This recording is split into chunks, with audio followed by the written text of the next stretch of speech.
Hello बच्चों, this Suraj sir. Welcome back to my channel achievers academy में Pandey sir. मेरे प्यारे बच्चों, जैसा आपको पता है जुनून बैच स्टार्ट हो चुका है और इस बैच का एक ही टारगेट है, महाराष्ट्र के हर एक बच्चों का 90 प्लस। और उसमें सबसे बड़ा जो हेल्प लगेगा आप लोग का लगेगा, सबसे ज्यादा रिस्पॉन्सिबिलिटी आप लोग को लेनी पड़ेगी। इसके लिए हर एक बच्चों के पास पहुंचाना है, अपने स्कूल के हर एक बच्चों के पास पहुंचाना है, अपने एरिया के हर एक बच्चे के पास पहुंचाना है। क्लास 10th के बच्चों के लिए बैच है। बताना है सूरज सर हम लोग के लिए जुनून बैच स्टार्ट किया है, जिसमें मैथ साइंस पूरा रिकॉर्डेड लेक्चर, लाइव लेक्चर, हर चीज फोन मिलने वाला है। और इस बैच का एक ही टारगेट है, हर बच्चे का 90 प्लस। तो मेरे प्यारे बच्चों, मैथ पार्ट 2 स्टार्ट किए हैं। First chapter similarity, first exercise हो गया है, सेकंड एक्सरसाइज का बेसिक लेक्चर हो गया है, हर एक क्वेश्चन हो चुके हैं, बस लास्ट क्वेश्चन 11th वाला बचा है। तो इस वीडियो में हम लोग लास्ट क्वेश्चन देखने वाले हैं। चलो बिना देरी के स्टार्ट करते हैं 11th वाला क्वेश्चन।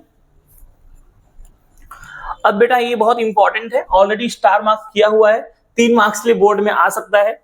तो बेटा क्वेश्चन क्या दिया है पहले वो देख लीजिए। क्वेश्चन दिया है इन ट्रायंगल एबीसी। देखो इसमें डायग्राम खुद बनाना पड़ेगा। एक ट्रायंगल है जिसका नाम क्या है एबीसी। रे बीडी बाइसेक्ट एंगल एबीसी, मतलब जो रे बीडी है वो एंगल बी को क्या कर रहा है, बाइसेक्ट कर रहा है। एंड रे सीई बाइसेक्ट एंगल एसीबी, जो रे सीई है वो एंगल सी को क्या कर रहा है, बाइसेक्ट कर रहा है। If segment AB is congruent to segment AC, मतलब AB जो है वो कॉन्ग्रुएंट है किसको, AC को, then proof that ED is parallel to BC। तो मेरे प्यारे बच्चों सबसे पहले क्या करते हैं, डायग्राम बना लेते हैं। चलिए डायग्राम बना लेते हैं। एक ट्रायंगल है, मान लो एक ट्रायंगल है, इसका नेमिंग कर लीजिए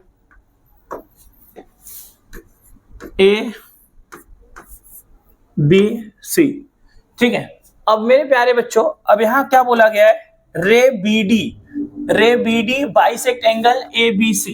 ABC को रे बीडी क्या कर रहा है, बाइसेक्ट कर रहा है, तो इसको हम लोग ले दिए रे बीडी, ठीक। एंड मेरे प्यारे बच्चों रे सीई जो है वो किसको बाइसेक्ट कर रहा है, एंगल ACB को, मतलब एंगल सी को क्या कर रहा है बेटा, ये बाइसेक्ट कर रहा है, ठीक। समझ में आया। अब मेरे प्यारे बच्चों ये क्या है, रे सीई, मतलब यहां पे क्या है मेरे प्यारे बच्चों, E है। तो प्रूफ क्या करना है, proof that ED is parallel to BC, ED is parallel to BC, ये अपने को प्रूफ करना है। एकदम हलवा है मेरे प्यारे बच्चों। अब यहाँ पे दिया गया है, ये जो BD है ये इसको बाइसेक्ट कर रहा है, बाइसेक्ट कर रहा है मतलब दो इक्वल पार्ट में डिवाइड कर रहा है, ये इसका बाइसेक्टर है।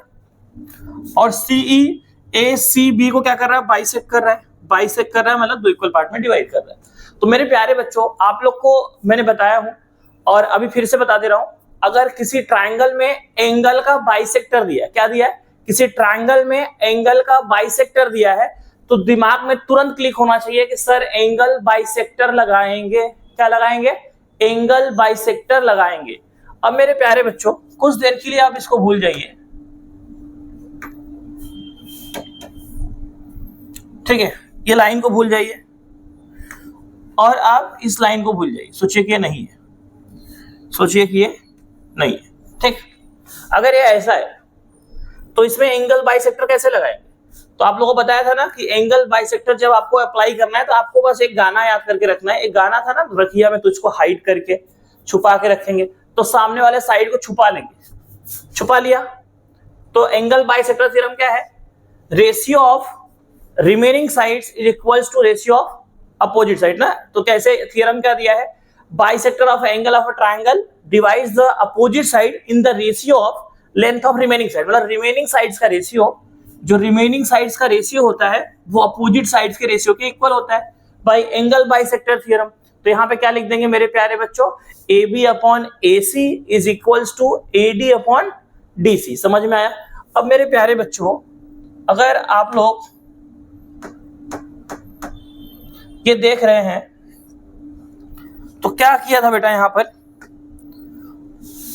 अब जैसे हमने इसको हटाया था अब वैसे मैं इसको हटा दूं तो अब ये बाइसेक्टर हो गया। तो अब यहां क्या करेंगे, ये सामने वाले साइड को छुपा लेंगे, तब यहां पर एंगल बाइसेक्टर लगा देंगे। एक बार ये बाइसेक्टर है तो यहां क्या हो जाएगा, AC upon BC equals to AE upon EB। तो 2 बार एंगल बाइसेक्टर लगाना है। समझ में आ गया मेरे प्यारे बच्चों, समझ में आ गया बेटा? चलो तो अब हम लोग लगाते हैं, इसको ड्रॉ कर दो मेरे प्यारे बच्चों। गिवन आप लोग को लिखना है, गिवन आप लोग लिख लीजिएगा। टू प्रूव क्या करना है, ED is parallel to BC, proof. मेरे प्यारे बच्चों सबसे पहले क्या करना है, in triangle ABC, in triangle ABC क्या लिखेंगे, रे BD is bisector of angle ABC। यहां क्या लिखेंगे, सिंस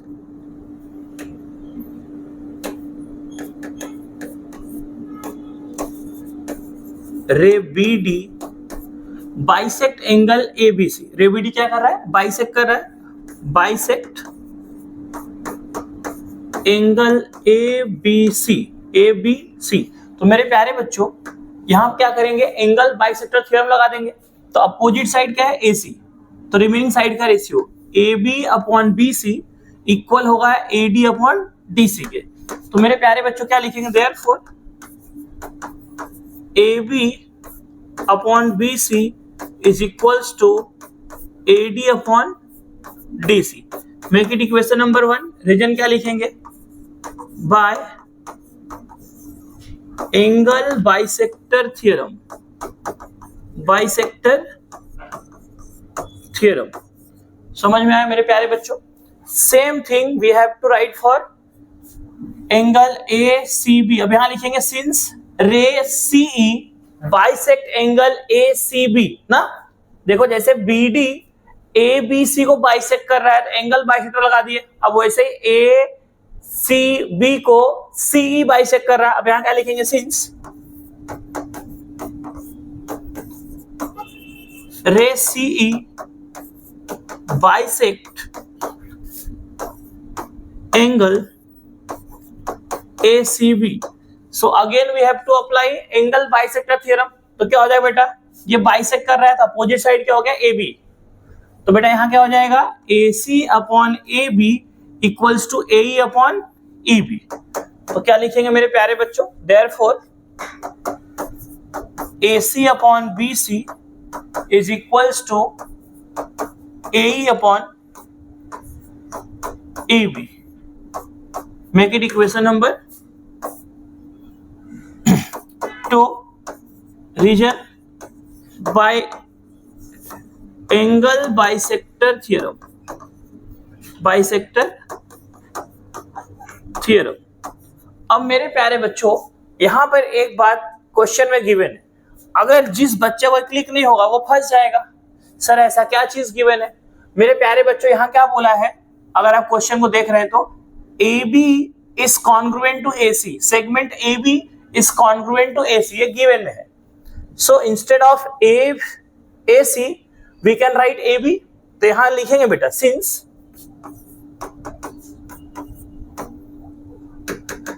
डायरेक्टली ऐसे लिख दीजिए, since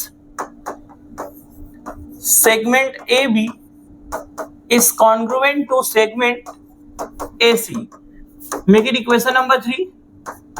कैसे आए मेरे प्यारे बच्चों, given। So instead of AC we can write AB, मतलब मेरे प्यारे बच्चों AC के प्लेस पे हम लोग क्या लिख सकते हैं, AB। ठीक है, तो हम लोग यहाँ क्या लिखेंगे, फ्रॉम 2 and 3 क्या हो जाएगा बेटा, जहां पर AC है वहां क्या लिख सकते हैं, AB। तो AB upon BC is equals to AE upon EB। ठीक है, मेक इट इक्वेशन नंबर 4। तो मेरे प्यारे बच्चों अब क्या हो जाएगा, देखिए अब इक्वेशन 1 देखिए, इक्वेशन 4 देखिए। इक्वेशन 1 में क्या है बेटा, AB अपॉन BC, और इक्वेशन 4 में क्या है मेरे प्यारे बच्चों, AB अपॉन BC। दोनों का लेफ्ट साइड क्या है, इक्वल है, तो राइट साइड भी इक्वल होगा। ठीक है, लेफ्ट साइड इक्वल है तो राइट साइड भी क्या होगा, इक्वल होगा। So we can write from 1 and 4, from 1 and 4। देखो बेटा A B upon B C और A B upon B C, तो क्या हो जाएगा 1 and 4 से A D upon D C equal हो जाएगा ए अपॉन ई बी के। ठीक, समझ में आया मेरे प्यारे बच्चों? देखो दोनों का लेफ्ट साइड इक्वल है तो हम लोग क्या कर सकते हैं, राइट साइड भी इक्वल हो जाएगा, तो हम लोग लिख सकते हैं फ्रॉम 1 and 4, तो बेटा क्या लिखेंगे, from 1 and 4, from 1 and 4, 1 and 4 क्या हो जाएगा बेटा, A E upon E B, A E upon E B is equals to क्या हो जाएगा बेटा, यहां पर गलती से mistake, 1 first A upon E B किसके इक्वल हो जाएगा, A D upon D C के। ठीक है, इसका राइट साइड इक्वल हो जाएगा इसके राइट साइड के। ठीक है बेटा, तो A upon E B equal हो जाएगा A D upon D C के। तो बेटा अगर आप लोग को याद है, जहां हमको लाइन पैरेलल शो करना है, अपने प्रूफ क्या करना है, proof that ED is parallel to BC. अब लाइन पैरेलल प्रूफ करना है तो तुम्हारे दिमाग में तुरंत क्लिक होना चाहिए bye converse of basic proportionality theorem. अब मेरे प्यारे बच्चों यहां देखिए एक ट्रायंगल है ए बी सी, अब उस ट्रायंगल के दो साइड पे दो पॉइंट है ई एंड डी। देखो बेटा ई एंड डी, तो ये लाइन इसको कब पैरेलल होगा, जब ये दोनों पॉइंट इन दोनों साइड को इक्वल रेशियो में डिवाइड करेगा। मतलब मेरे प्यारे बच्चों A E upon E B अगर इक्वल हो गया किसके, A D upon D C के, तो E D is parallel to B C by converse of basic proportionality theorem. बेटा ऐसा हो गया है क्या, देखे यहां पर देख लीजिए, हो गया ना, A E upon E B equal है A D upon D C के। तो जो लाइन इनको ज्वाइन करेगा, ठीक है, the line joining this two point are parallel to third side, ये क्या है, converse of basic proportionality theorem. तो हम लोग लिख सकते हैं therefore ED is parallel to BC, ED is parallel to BC। अब मेरे प्यारे बच्चों यहां पर रीजन क्या लिखेंगे, by converse of basic proportionality theorem, बेवड़ी पी के टाइट, आप लोग को याद है ऐसे हम लोग लिखे थे। तो हम लोग क्या लिखेंगे बेटा, हेंस प्रूव्ड हो गया हिंदुस्तान पेट्रोलियम। ठीक है, ऐसा नहीं है, हेंस प्रूव्ड है। तो मेरे प्यारे बच्चों अगर वीडियो अच्छा लगा हो तो वीडियो को लाइक कर दो, अगर आप चैनल पे नए हैं तो चैनल सब्सक्राइब कर दो, अपने हर एक दोस्तों को शेयर कर दो, बता दो सूरज सर ने जुनून बैच स्टार्ट किया है और इस बैच का एक ही टारगेट है, महाराष्ट्र के हर एक बच्चों का 90+। चलो मिलते हैं नेक्स्ट वीडियो में, तब तक के लिए बाय।